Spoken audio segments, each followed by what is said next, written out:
Bon, mais bonjour tout le monde. Et là, c'est une première, là, puis je suis vraiment contente.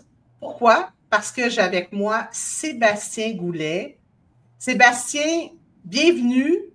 Ça fait quand même 4-5 ans qu'on fait beaucoup de tennis ensemble, mais tu es une machine à tout ce qui touche le sport, toutes les statistiques. Euh, Honnêtement, bienvenue, je suis contente de te voir. Ben merci Séverine d'invitation, j'apprécie. Ben oui, ben écoute, on va passer quand même beaucoup de temps ensemble dans les prochains jours. On va bien Si se les gens, connaître. ben oui, si les gens ne savent pas, ben Sébastien et moi, on couvre le tennis depuis maintenant, je pense ensemble 4 ans. On fait l'Omnium Banque Nationale de Toronto. Ça arrive bientôt, puis là, on avait envie de discuter avec vous de peut-être nos opinions sur ben, justement ce qui va se passer à Toronto, mais à Montréal, et quelques autres je dirais, thèmes qu'on va discuter qui touchent le tennis aussi. Qu'est-ce que tu en penses, Sébastien? Parfaitement d'accord, allons-y. Bon, on y va. Écoute, faut qu'on parle de Toronto. Oui, il y a 8 favoris, des gros noms. On passe par Zverev, on s'en va par Ruud. Mais qu'est-ce que tu penses des Alcaraz, Sinner, Djokovic qui ne sont pas là?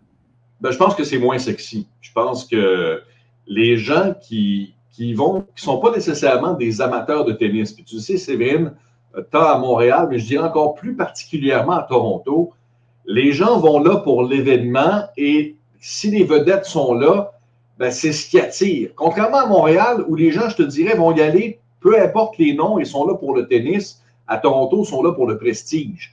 Et là, de ne pas avoir Alcaraz, de ne pas avoir Sinner, de ne pas avoir Djokovic, ça rend la mission difficile au comité organisateur d'attirer beaucoup plus de monde au stade Sobeys à l'Université York. Le site n'est pas sexy, l'affiche n'est pas sexy. On va espérer que le jeu soit sexy pour qu'au moins les gens puissent être divertis pendant les 12 jours. Ouais, j'adore ton terme, que ce soit sexy. Écoute, moi, je suis un peu déçue. Je suis déçue pour le tournoi parce que tu as raison. On a beau dire n'importe quoi par rapport à la qualité au tournoi lui-même, aux gens qui sont engagés, mais il reste que quand tu n'as pas tes favoris, si tu veux attirer moindrement des gens qui sont des amateurs justement à la télévision puis ils veulent aller voir les grands noms, quand tu n'as pas les grands noms, c'est difficile d'attirer le monde. Moi, j'ai comme une réflexion aussi qui va au-delà de ça. C'est comme les joueurs finissent Wimbledon. Cette année, il a fait chaud, il y a eu des longs matchs. C'était malade, autant du côté des hommes que des femmes. Et là, Montréal, on le sait, il est toujours placé où on dirait que les joueurs choisissent Cincinnati ou choisissent Montréal. Et de permettre, dans le fond, se laisser aller, c'est dommage pour le tournoi. Ça en dit beaucoup aussi sur le calendrier. Est-ce que tu penses que le calendrier devrait s'ajuster ou changer? Ben, je pense que oui, parce que je pense que ce n'est pas un avantage ni pour l'ATP ni pour la WTA d'avoir deux tournois 1000 collés. Je veux dire, les gens vont partir directement de Montréal ou Toronto pour s'en aller à Cincinnati, pour ceux qui sont venus. Puis le problème, c'est qu'en permettant ce choix-là, ben, écoute, ça c'était la liste des joueurs qui avaient été acceptés pour le tournoi de Toronto. Il a fallu que je me rende à la page 2. Et là, on est rendu au, je te fais pas de blague, là, Carreño Busta est le 22e remplaçant. Et c'est le Incroyable. dernier qui est rentré au tableau principal. Donc, premièrement, c'est un cauchemar pour essayer de vendre ça dans ta promotion la semaine arrivant, parce que tout ce que tu fais, c'est que tu te dis un tel ne sera pas là, un tel ne sera pas là, un tel ne sera pas là. Alors, est-ce qu'on ne devrait pas peut-être devancer l'Omnium canadien puis se servir de Washington comme tampon entre les deux?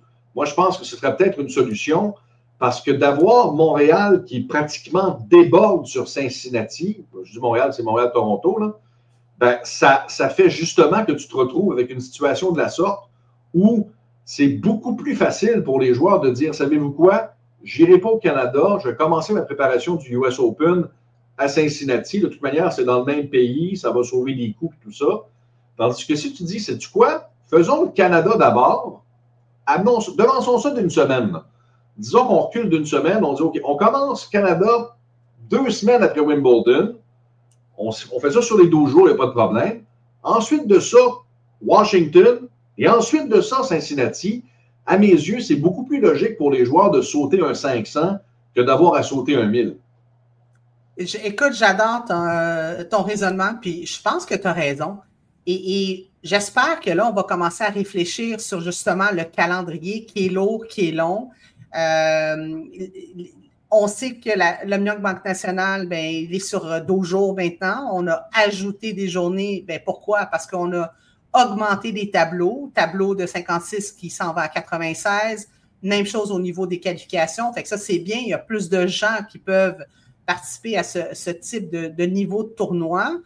Et ça aussi, il y a un écart sur ce que les joueurs pensent. Hein? T'en as qui disent, écoutez, on va faire peut-être le même montant d'argent, on va avoir plus de dépenses pour gagner un tournoi sur 12 jours qu'on aurait fait sur 7, puis même 6 pour ceux qui sont favoris parce qu'ils jouent plus tard. Et là, vous nous demandez d'être présent dans un tournoi pendant 12 jours, 13 jours. C'est plus long. Fait que là, on allonge en plus les tournois dans un contexte où ben, il y a des joueurs qui vont commencer à prendre des décisions comme ne pas aller à certains tournois. Puis, il faut faire attention, hein. Ils prennent des décisions, mais en même temps, on le sait, il y a des critères très clairs avec l'ATP et la WTA pour les tournois 1000, les tournois 500. Ils sont obligés de faire un nombre de tournois spécifiques. Donc, c'est pas juste de décider j'y vais ou j'y vais pas. Il y a quand même une flexibilité, mais la flexibilité n'est pas tout à fait là. Fait qu'écoute, je suis d'accord avec toi. Toronto quand même, on se concentre sur les matchs qu'il va avoir Zverev, il va avoir Debener, il va avoir Tiafoe, Ruud, Rune. Alors, beaucoup de bons matchs. Et dommage pour les favoris qui ne sont pas là, mais je pense qu'on va être capable d'avoir du bon tennis. Oui, et parlant aussi... Vas-y, Seb. Historiquement, au Canada, là, chez les hommes, on couronne des champions inattendus. On retourne en 2022, c'est Carreno Busta, puis moi, je ne veux pas trahir mon âge, mais j'ai connu les années où Woodruff avait gagné, à la fin des années 90, oui, Michael Pernfors, Marat Safin. Il y en a eu des champions inattendus au Canada, puis je pense que c'est quoi, un aspect qu'on n'a pas touché aussi. Tous ces favoris-là qui ne sont pas là, ça peut peut-être ouvrir la porte à Galarno, à Diallo, à Félix, à Denis. Ça pourrait quand même donner une semaine intéressante pour nos Canadiens. Très bon point, puis je vais sauter là-dessus parce qu'on va aller justement du côté de Montréal. Tu parles des Canadiens. Écoute, tout un tableau qui se forme pour la partie féminine à Montréal. Coco Gauff, Swiatek, Pegula, Andreeva, Nomele, Anisimova, tout ce qui finit en A finalement, est présent à l'Omnium. Mais 8 Canadiennes dans le tableau. Tu parles de possibilité d'avoir des Canadiens qui peut-être se rendent jusqu'au bout à Toronto. Est-ce qu'on peut se dire que la possibilité d'avoir des Canadiennes qui se rendent jusqu'au bout à Montréal est quand même pas mal assez grande aussi? Ben, tu regardes les performances de Leila à Washington, qui a battu Jessica Pegula, 4e au monde, première favorite. Tu regardes la saison que connaît Victoria Mboko présentement. Je ne sais pas. Tu sais, les premières années où les Canadiens jouent devant leur public, souvent, on ressent une pression à laquelle on n'est pas habitué. Dans le cas d'Mboko, j'ai hâte de voir comment elle va se débrouiller à Montréal.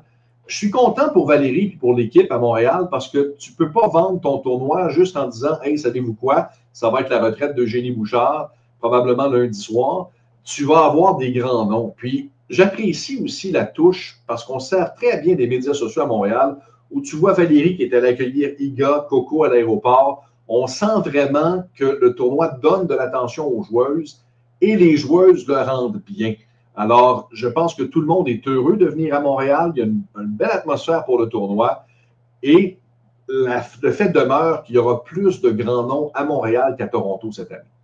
Oui, exactement. Puis cette attention que Valérie a pour les joueuses, elle le fait, puis pour la connaître, elle ne le fait pas parce qu'elle est directrice de tournoi. Elle le fait parce que ça vient du cœur, c'est quelque chose qui est important pour elle, d'accueillir, de sentir que les joueurs sont bien et par ricochet, ben, c'est le tournoi qui en bénéficie parce que comme tu le dis, les joueurs sont contents d'être à Montréal. On sait qu'on est bien traités, on sait qu'on va essayer de tout faire au niveau de l'horaire. Et là, merci pour cette année. On annonce du beau temps, alors ça va être super. Je vois. Oui, exact. Tu l'as mentionné, Eugénie Bouchard qui prend sa retraite. Écoute, Une carrière avec énormément de hauts, énormément de bas. Ça a été une joueuse qui a cassé beaucoup, beaucoup de murs qu'on n'avait jamais connus dans le sport, en tout cas dans le tennis.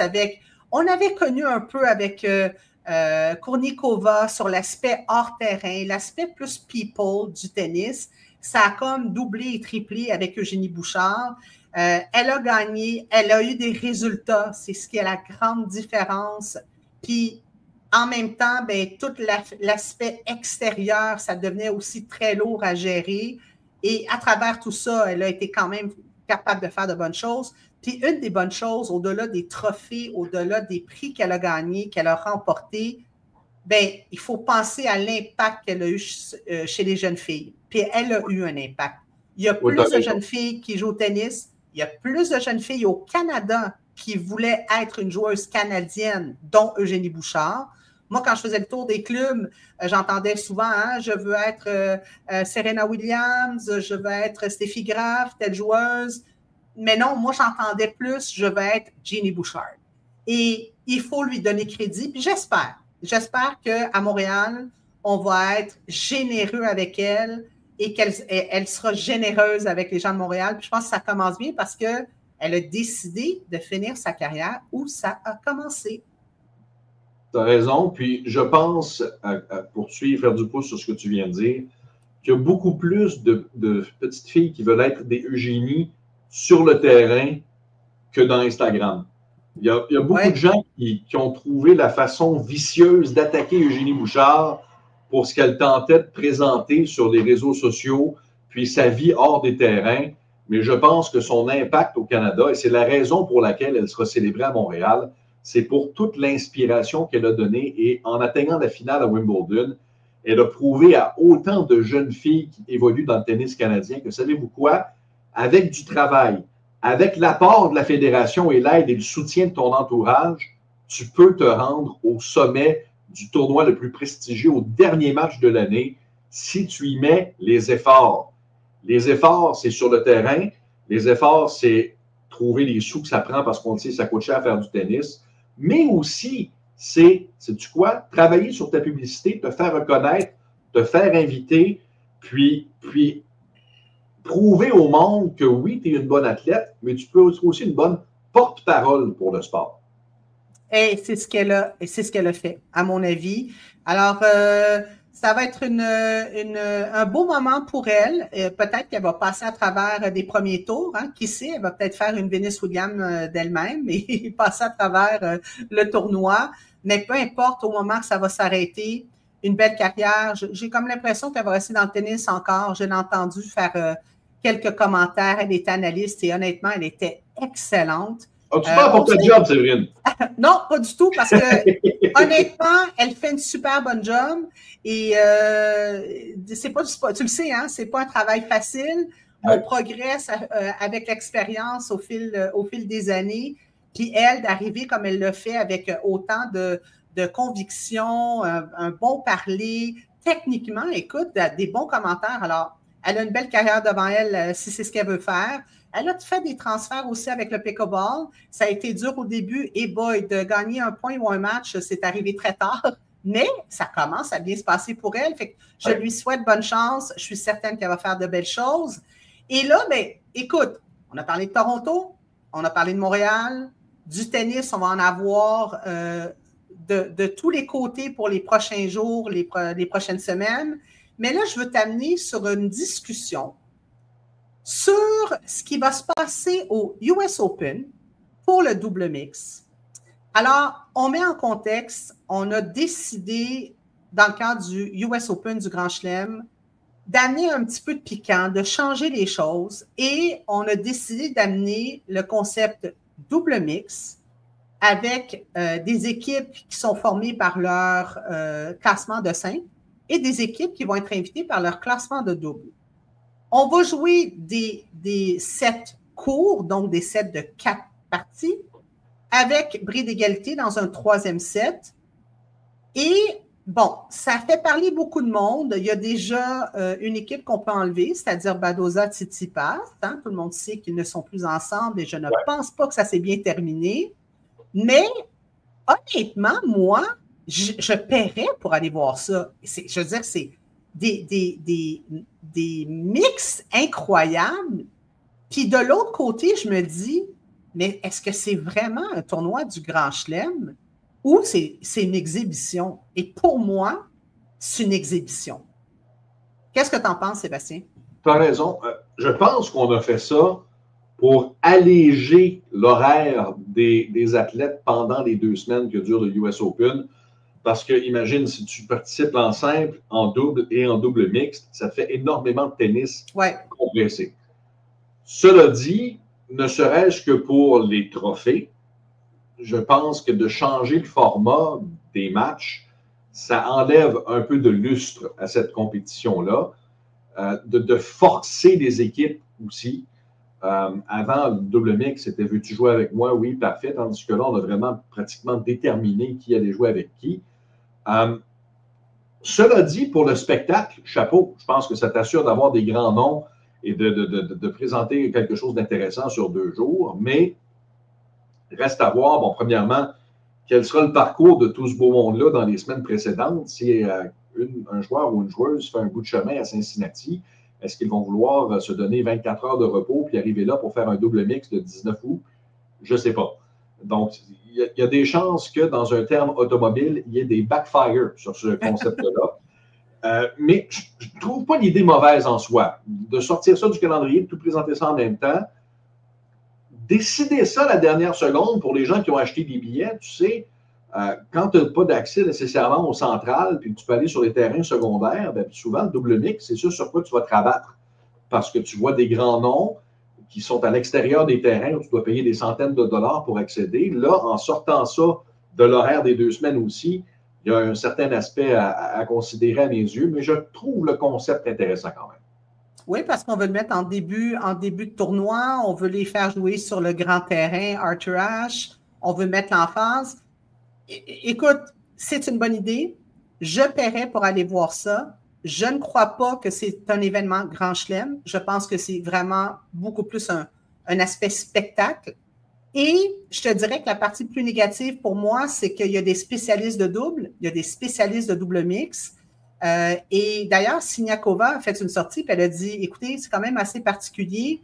Vos premiers joueurs et joueuses au monde en double ne sont même pas du tournoi.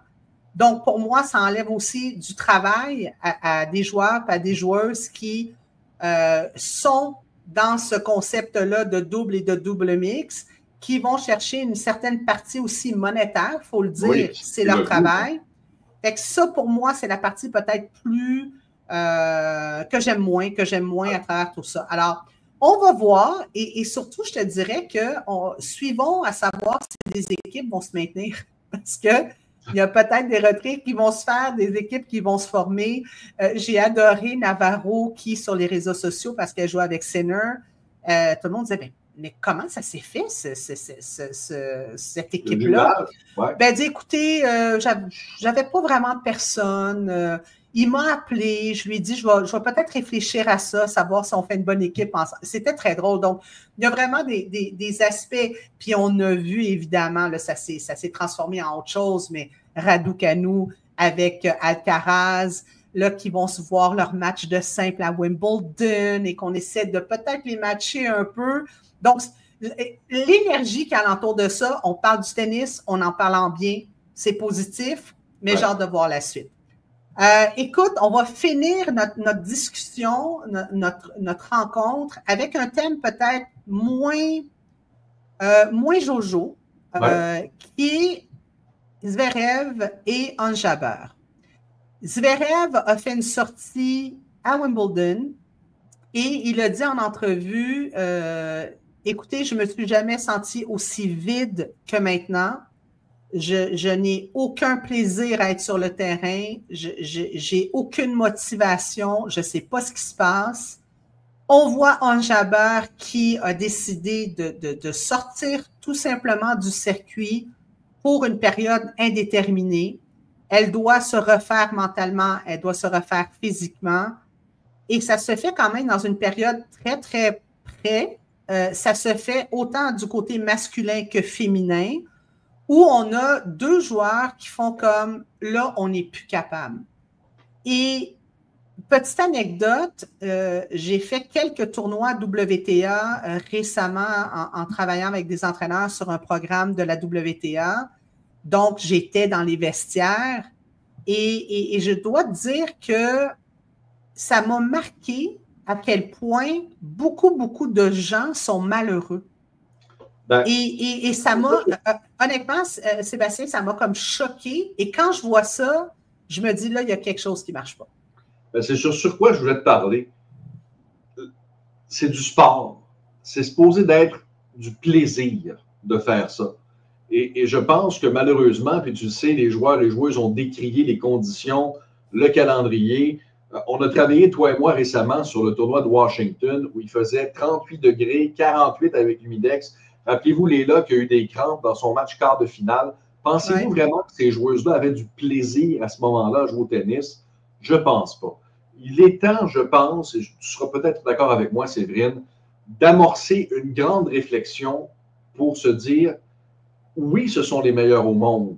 Oui, c'est un revenu pour eux et pour elles. Mais est-ce qu'il n'y a pas moyen de rendre les conditions et l'entourage de ce circuit-là plus plaisant, que ce soit agréable pour ces joueurs et ces joueuses-là de jouer au tennis? Je reviens à ce qu'on disait un peu plus tôt. Regarde Montréal, regarde ce que Valérie fait, l'accueil, les hôtels, le transport, tout se fait dans le bonheur à Montréal. Mais quand tu te promènes de ville en ville où les conditions ne sont jamais pareilles, où la météo est jamais pareille, où les horaires sont jamais pareils, c'est difficile de garder le bonheur. Est-ce que la WTA, l'ATP ne devrait pas établir des standards pour dire, savez-vous quoi? Il n'y en a plus de match après 22 heures. Savez-vous quoi? Vous allez avoir minimalement 6 heures de pause entre un simple et un double pour vous donner le temps de vous refaire, pour ne pas que ce soit une usine de tennis, mais un sport où chacun peut trouver un peu de bonheur et de plaisir. Je suis tellement d'accord avec toi, puis je vais pousser ta réflexion en te disant, c'est la culture du sport qu'il faut changer. Écoute, moi comme entraîneur, pour les gens qui me connaissent, tu ne seras jamais sur un terrain avec moi si ce n'est pas dans le bonheur, si ce n'est pas dans le plaisir. Tu vas travailler fort, mais il va falloir qu'il y ait un sourire qui sort d'un moment avec moi en entraînement. Et je te le dis, Sébastien, je suis encore aujourd'hui critiqué pour ça. Pourquoi? Parce que la perception, c'est que le plaisir ne devrait pas faire partie de ce que les entraîneurs appellent la haute performance. Et je mets ça comme ça, là. Ben exactement. On ne prend pas ça au sérieux, puis je te dirais que c'est dans mon sport, mais c'est dans tous les sports. Alors, si la culture sportive, c'est qu'il faut que tu souffres pour être bon, et c'est comme ça pour des 9 ans, des 12 ans, des 14 ans, des 16 ans, bien, il faut penser que peut-être, bien, au niveau professionnel, si on n'a pas changé cette culture-là non plus, bien, on va avoir encore des Anjabeurs, puis on va avoir encore des Zverev qui vont dire, écoutez, on n'est plus capable. Et j'aime ce que tu as dit, il faut que l'environnement dans le sport, qu'il soit amateur ou professionnel, soit en réflexion parce que une saison, c'est longue, elle est longue. Comme tu dis, regarde, là, il y a des joueurs qui sont en tournoi en ce moment, qui vont devoir prendre l'avion pour peut-être jouer le lendemain. C'est fou de faire ça. Ouais. Et à la base de ça, tu l'as dit, Sébastien, clairement, c'est le bonheur. Je veux dire, le tennis, c'est un job quand tu es adulte. C'est pas un job quand tu as 9 ans. C'est un travail, c'est normal, mais il y a une façon, je pense, de faire les choses peut-être un peu mieux. Alors, écoute, c'est déjà terminé. Ben oui, ça passe vite. Il faut qu'on fasse ça, absolument, Sébastien, je te le dis, là, je vais t'écœurer multiples fois pour qu'on... Faut que ce soit plaisant, faut que ce soit plaisant. Oui, mais c'est plaisant après. Mais non, écoute, Sébastien, premièrement, on se souhaite de belles journées de tennis, autant à Montréal qu'à Toronto. Et puis, on va se reparler sous peu, je suis certaine. Puis peut-être, sais-tu quoi? Quand ça sera terminé, on va se reparler encore pour voir si ces 2 semaines de tennis, comment ça s'est passé, autant à Montréal qu'à Toronto. Ça va me faire plaisir, Séverine. À bientôt. Merci, Sébastien. Salut.